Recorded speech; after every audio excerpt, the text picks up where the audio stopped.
Ang pinakamahinang job class sa mundo laban sa isang nakamamatay na halimaw. Habang lahat ay nakakita ng isang nakamamatay na panganib, si Ilimas naman ay nakakita ng pinakamalaking pagkakataon para lumakas. At mukhang sa moment na ito ay dito mapapatunayan na ang Heavy Knight class ang siyang pinakamalakas na classes sa mundong ito. Kaya huwag na nating patagalin pa, let's go! And please like and subscribe sa ating YouTube channel mga lods at mag-follow sa ating Facebook page. Salamat! Matapos talunin ni Ilimas ang napakaraming rana, agad siyang nag-level up ng 6 na beses at tumaas hanggang level 8 at nabigyan pa siya ng award title na tinatawag na Unwavering One. Agad na binuksan ni Ilimas ang kanyang Windows status habang iniisip na malaki ang posibilidad na pareho lang ang paraan ng paggana ng system sa mundong ito at sa Magic World. Kaya maaari niyang ipagpalagay na iisa lang ang prinsipyo at mekanismong sinusunod ng dalawang mundo pagdating sa paggamit ng system. Ibinaon muna ni Ilimas ang kanyang sandata sa lupa at bigla nga nagpakilala dito ang lalaki na ang pangalan daw niya ay si Arus. Sinabi niya na umalis siya sa kanilang probinsya upang tuparin ang kanyang pangarap na maging isang adventurer. Ngunit pagdating niya sa lungsod, sinabihan siya na walang silang papayag na isama siya sa party hanggat hindi niya naaabot ang level 3 sa sarili niyang lakas. Kaya dahil dito, wala siyang kakampi. Kung kaya't napilitan na lamang siya na mag-isang sumabak sa mga halimaw. Kaya naman taos puso siyang nagpapasalamat kay Ilimas. Dahil kung hindi ito dumating sa tamang oras, malamang ay doon na sana magwakas ang kanyang paglalakbay. Ngunit sinabi ni Ilimas na hindi niya kailangan ng anumang pasasalamat dahil ang dahilan kung bakit niya ito tinulungan ay dahil nagpapataas lamang siya ng sarili niyang level. Gayunpaman, nilinaw ni Ilimas na kukunin niya ang lahat ng magic stones na na-drop mula sa mga rana monster. At agad naman pumayag si Aros na kunin ang lahat ng magic stones at wala rong problema para sa kanya. Ilang sandali pa ay hinikayat nga niya dito si Ilimas na bumuo sila ng isang party pagbalik nila sa bayan. Sinabi niya na may iba siyang kakilala na pwedeng isama sa party nila at naniniwala siyang pareho lang silang nahihirapang makahanap ng kasamahan dahil pareho silang kumikilos na mag-isa. Dagdag pa ni Aros na alam niyang hindi talaga sikat ang mga defense type classes. Pero matapos siyang masaksihan ng labang ipinakita ni Ilimas kanina, kumbinsido siyang napakalakas nito. Kaya nangako siyang siya mismo ang magpapakilala sa iba kung gaano kahusay si Ilimas upang tanggapin sila ng ibang adventurer. Subalit wala ngang pag-alinlangang tinanggihan ni Ilimas ang alok na ito at sinabing hindi ko yan kailangan. Nagulat si Aros na parang hindi niya maintindihan kung bakit. Kaya ipinaliwanag niya na base sa ipinakita ni Ilimas kanina, malinaw naman na isa itong Heavy Knight. At kung magpapatuloy daw itong lumalaban na mag-isa, halos napaka-imposibleng mapapataas nito ang sariling level. At pinilit niya pa dito si Ilimas na huwag maging masyadong matigas ang ulo at tanggapin na lamang ang alok niya. Subalit sinabi ni Ilimas, salamat na lang, ngunit pasensya ka na.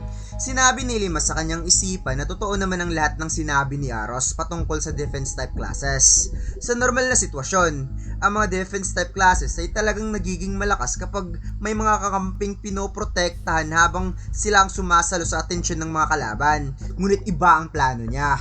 Ang tunay niyang goal ay pabilisin ng kanyang pag-level up. Alam niyang kapag sumali siya sa isang party, hahatiin ng experience points sa lahat ng miyembro. Bagay na hindi niya talaga gusto.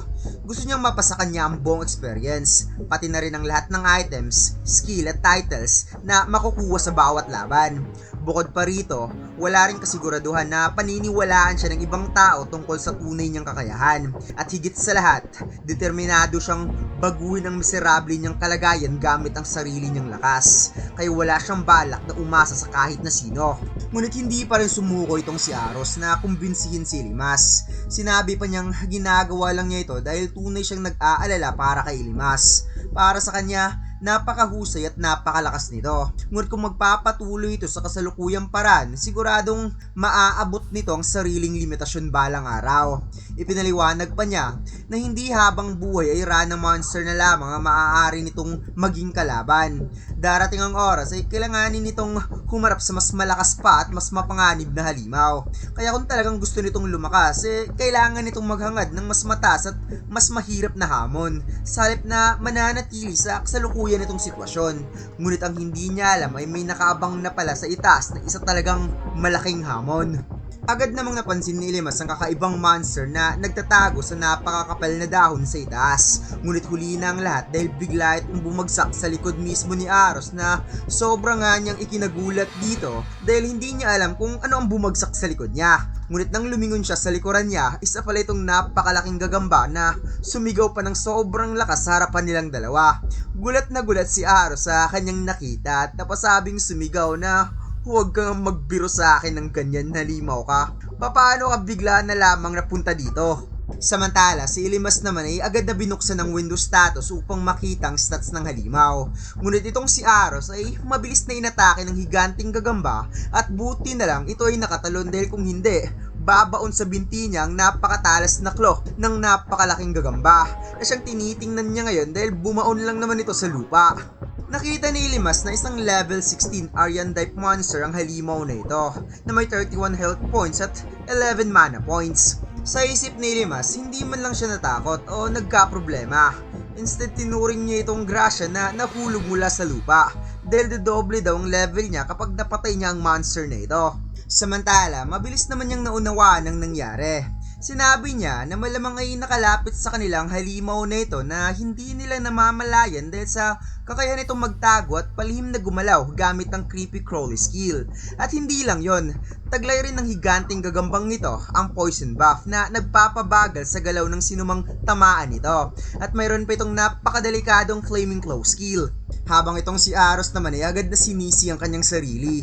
Pakiramdam daw niya siyang dahilan kung bakit nadamay si Ilimas sa napakadelikadong sitwasyon nila ngayon. Kaya kahit nanginginig sa takot, tumayo pa rin siya at gusto siya na lamang ang humarap sa halimaw upang makatakas si Ilimas. Nakita ni Ilimas ang sobrang panginginig ng mga binti ni Aros habang ito ay nakatayo sa harapan at nagpupumilit pang siya daw ang lalaban sa napakalaking halimaw. Kaya kalmadong hinawakan ng ating bida ang balikat ni Aros at sinabing, "Ako nang bahala sa halimaw na ito at mas mabuti pang ipaubaya na lamang sa kanyang laban."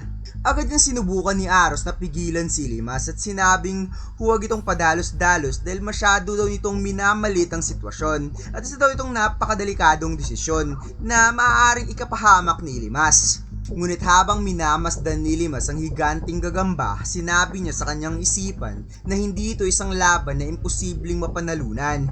Instead, naniniwala siyang mayroon pa rin siyang pagkakataong talunin ng halimaw na ito kung magagamit niya ng tama ang kanyang mga kakayahan. Ngunit sobrang nag-aalala dito si Aros at binalaan si Ilimas na ang Aryan type ay hindi isang halimaw na kayang harapin ng isang newbie adventurer. Inamin ni Aros na totoo ang sinabi niya kanina. Kahanga-hanga ang pinakitang lakas ni Ilimas, ngunit ibang usapan na ang makipaglaban sa isang halimaw na ganoon kalakas. At sa tingin niya, napaka-imposible talagang talunin ni Ilimas ang halimaw na yan gamit lamang ang physical strength. Sa gitna ng tensyon, biglang binuksan ni Ilimas ang kanyang status window. At dito'y napansin niya na mayroon siyang 7 skill points na nakuha mula sa kakatapos lang na pag-level up.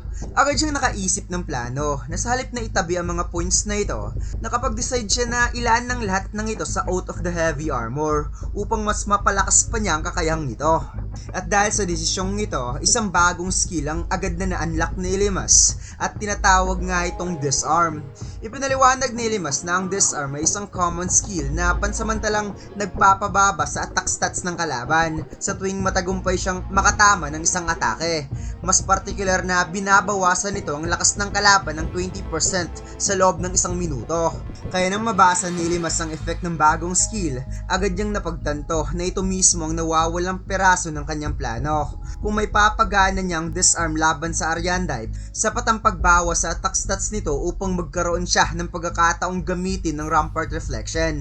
Kaya sa moment na ito, tumayo si Ilimas sa harap at tinutok niya ang kanyang espada sa higanting gagamba at sinabing, "Halika dito. Umatake ka hanggat gusto mo."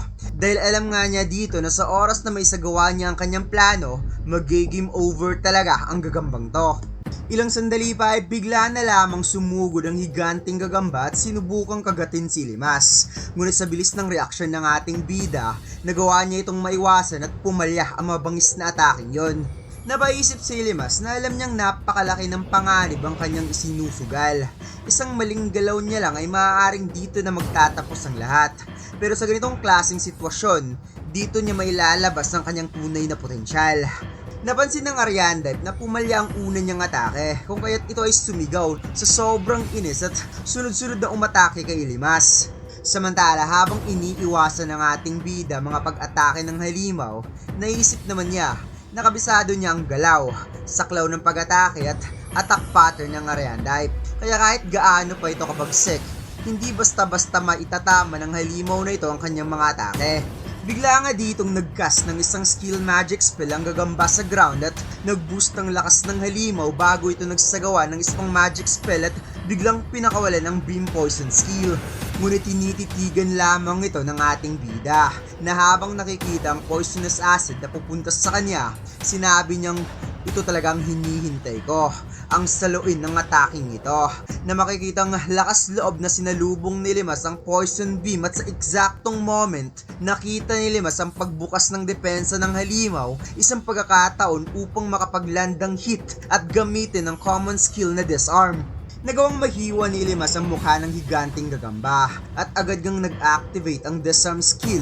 Sa isip niya, parang gasgas lang ang hit na yon, ngunit alam niya at sigurado siya na na-debuff ang stats ng halimaw na to. Muling napaskwi sa sigaw ang gagamba sa sobrang inis at nag-activate na naman ito ng isang skill, ang kanyang Flaming Claw, kung saan gamit ang dalawang matutulis nitong claw na nasa harapan, mabilis na umatake ang Ariandive, kaya napasigaw nga dito si Aros na mag-ingat si Ilimas dahil para itong nag-unleash ng one-hit dashing attack sa sobrang bilis habang isinasagawa ang pag-atake. Nagawang makatakas ni Limas sa ataking yon at nagtago muna ang ating bida sa makakapal na hamog at sinabing alam niyang ang poison beam ay naghahalaga ng 7 mana points at ang flaming claw naman ay 5 mana points. At sa nakikita niya ngayon, ang mana stats ng Ariandive ay 4 points na lamang.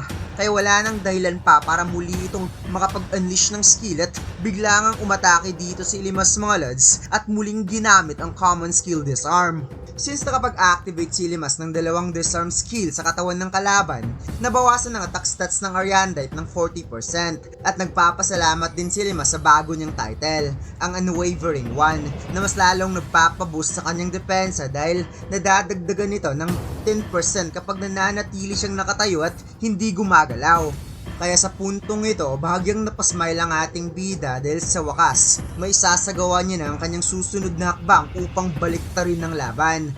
Dahil sa matinding galit, muling nagpakawalan ng nakakabinging hiyaw ang higanting Ariandive bago ito sumugod ng buong bilis papunta kay Ilimas. Ngunit sa halip na umatras, sinadya pa ni Ilimas na tumakbo upang painitin ang ulo ng halimaw at tuluyan itong maghabol sa kanya.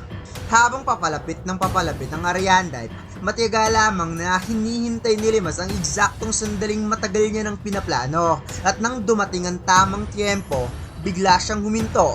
Hinarap ng direkta ang rumaragas ang halimaw at walang pag-alinlangang inactivate ang kanyang Rampart Reflection.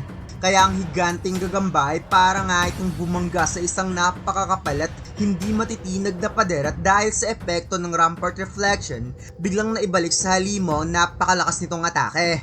Nangaligkig ang buong katawan ng higanting gagamba habang sabay na bumubulwak ang dugo mula sa matinding pinsalang tinamo nito. At hindi na pinalampas ni Limas ang pagkakataon, agad niyang inapakan ang katawan ng Ariandive upang pigilan nitong makabangon at buong lakas na ibinaon ng kanyang espada sa katawan ng halimaw. Matapos talunin ng Ariandive, sunod-sunod na tumunog ang notification ng level up. 4 na beses na nag-level up si Limas dahilan upang umabot siya sa level 12. Agad niyang binuksan ang kanyang status window upang tingnan ang mga pagbabago. Ngunit may isang mensaheng agad na nakatawag ng pansin sa kanya. Hindi niya na maaaring i-level up pa ang Oath of the Heavy Armor. Hindi naman ito ikinagulat ni Limas dahil pamilyar na sa kanya ang mensaheng ito. Minsan niya na itong nakita sa Magic World. Kaya agad niyang ipinagpalagay na umiiral talaga sa mundong ito ang parehong limitasyon sa pag-level up ng mga skill. Ngunit ilang sandali lang ay may panibagong notification na lumitaw. Umabot na sa level 15 ng Oath of the Heavy Armor at kasabay nito ay na-unlock niya ang panibagong base skill na tinatawag na pare. Nang makita niya ito, sinabi niya na alam niyang isa na naman itong napakalagang skill na siguradong makakatulong sa kanya. Samantala, dali-dali naman tumatakbo si Aros papunta kay Limas. Hindi mapigilang mamangha ni Aros sa nasaksihan niya. Halos hindi siya makapaniwala na nagawa talagang talunin ni Ilimas ang isang Ariandype ng mag-isa. Napabiro pa niyang sinabi na pakiramdam niya ay hindi niya na talaga kilala ang taong nasa harapan niya ngayon. Sa bilis daw ng paglakas ni Ilimas ay parang kaya nitong magpatuloy sa paglalakbay kahit walang kaparty. Kaya mukhang hindi niya na pala kailangan pang mag-alala rito. Ngunit habang nagsasalita si Aros, bigla niyang napansin ang kakaibang kondisyon ni Limas. Namumutla, pinagpapawisan ng gusto at halatang nanghina ang buong katawan. Kasabay nito lumitaw sa system ang babala na sinasabing nagkaroon siya ng abnormal status poison. Kaya hindi nga nag-aksaya ng oras si Aros, agad niyang sinabi kay Limas na siya nang bahalang maghatid rito pabalik sa bayan upang makakuha ng lunas. Mahina namang sumagot si Limas at nagpasalamat kay Aros bago tuluyang nawalan ng lakas. Sa isip ni Aros, ito lang ang tanging pagkakataon niya upang masuklian ang malaking utang na loob niya kay Limas. Kaya kung may isang bagay man siyang magagawa para rito, iyon ay tiyaking makakabalik itong ligtas sa bayan. At dito lang nagtatapos ang chapter na ito mga lads. Huwag mo sana nakalimutan mag-like, comment at mag-subscribe sa ating YouTube channel at mag-follow sa ating Facebook page. Salamat!